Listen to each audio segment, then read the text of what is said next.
Hey everyone, I'm Peter, and this is a LEGO Modular Townhome. Now before we get started, I'm starting to wonder, is my hair long enough that I can put it in a ponytail? I guess this is where we find out. What the heck? Alright, well anyway, let's get on with the video.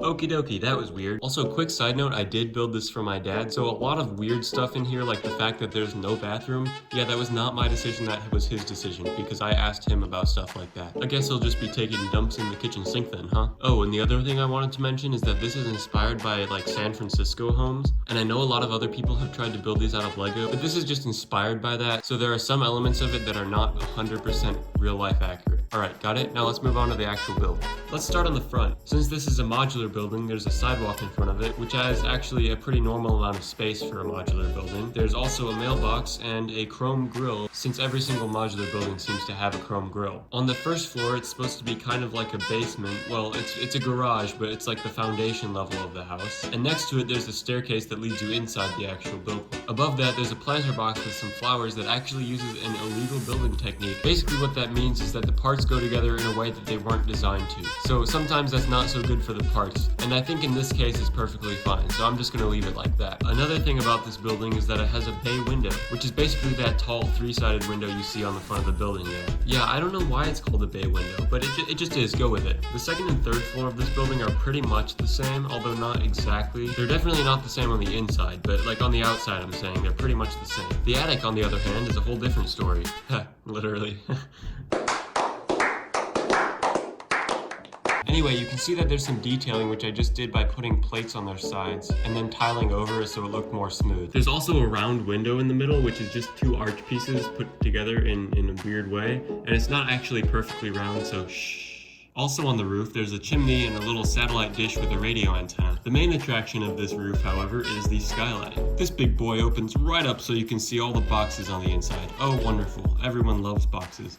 I would have put something more interesting in there except for the fact that there wasn't as much space as I thought. So you get boxes. The sides of this building are pretty plain, and so is the back, although the back has some windows. Behind the building there is a tree with some fruit on the ground and a lawnmower with a little bit of uncut grass right next to the building, because everybody knows that one patch of grass that they can never mow over perfectly. Oh look, there's also a door back here.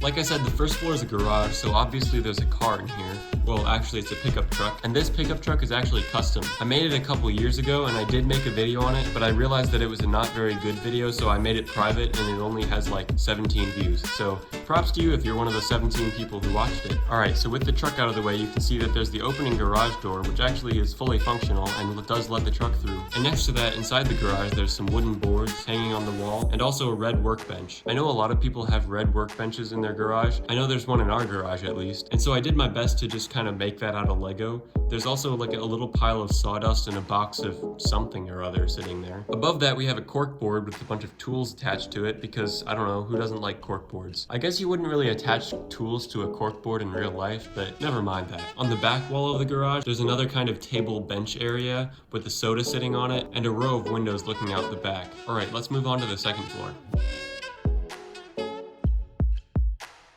Okay, as we move upstairs, something you might notice is that the pillars next to the window on the front are actually attached to the floor below and not the floor that they're on, which is weird, but it's just how it is. But as you come in from the street, you're greeted with the kitchen. And it's not the best kitchen I've ever built, but I think you can at least tell it's a kitchen, which is good enough for me. Next to that, we have a dining table with some chairs sitting haphazardly around it. And then towards the front of the building, we have a living room, which has a TV sitting on one of those TV table things. A speaker, a plant box, and a couple of chairs. And yes, those are just completely normal chairs, not even a couch, because there is the steepest spiral staircase known to man right next to it. Yes, this staircase takes you up an entire flight of stairs in just a 4 stud by 4 stud radius. It's probably not a good idea to bring your grandparents or your kids into this house. Sorry, Grandma, get some better legs. Well, that's so mean.